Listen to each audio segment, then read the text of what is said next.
म्हणजे माझी जीभ चांगली आहे. मी सांगितलं तुम्हाला हे करायचं ते करतात, माझं ऐकतात नाही. अशा माध्यमातून मी सुरुवात केली आणि मी स्पर्धा परीक्षाची विद्यार्थी महाराष्ट्रातून दत्तक घेण्याची योजना सुरू केली आणि त्या मार्गदर्शन करण्यासाठी बार्टीच्या महासंचालकाला बोलवलं. बघा कुठं कोण असं येऊ शकतं का? गजबे साहेबांना मी गेल्या वर्षी बोलवलं.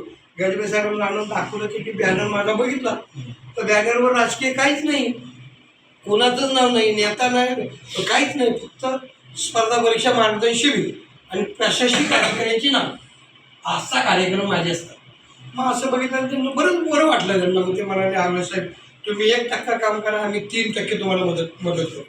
बरं का काय म्हणाले, 1% तुम्ही काम करा, मी 3% तुम्हाला आम्ही मदत करू.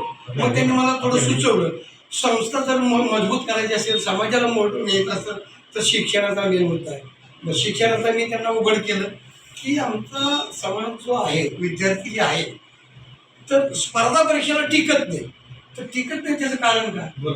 तर त्यांना अभ्यास करायला जागा बारीक असते, खोली नाही आहे, प्रगती तिथपर्यंत पोहोचण्याची तरी हिंमत असेल तर पुण्या मुंबईसारख्या ठिकाणी त्यांना राहण्यासाठी जागा नसते, मग आर्थिक परिस्थिती नडते, मग ते अधिकारी कसे होणार साहेब? मग स्पर्धा परीक्षा लागल्यावर तुम्ही येता येईल, पण स्पर्धा परीक्षेला टिकत नाही. तर वंचित म्हणून तुम्ही घोषित केले की नाही, मग आमची एक्स्ट्रा पोरं 100 घ्या.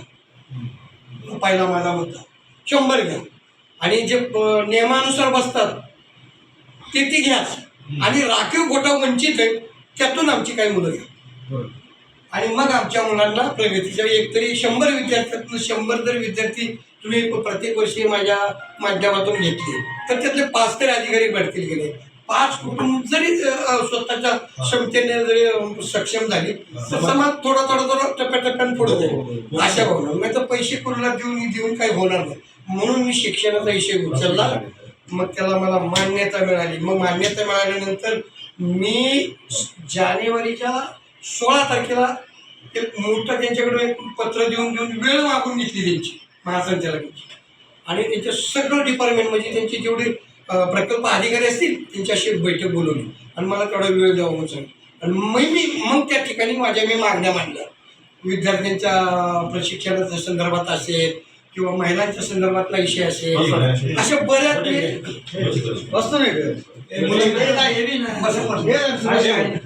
मुलांना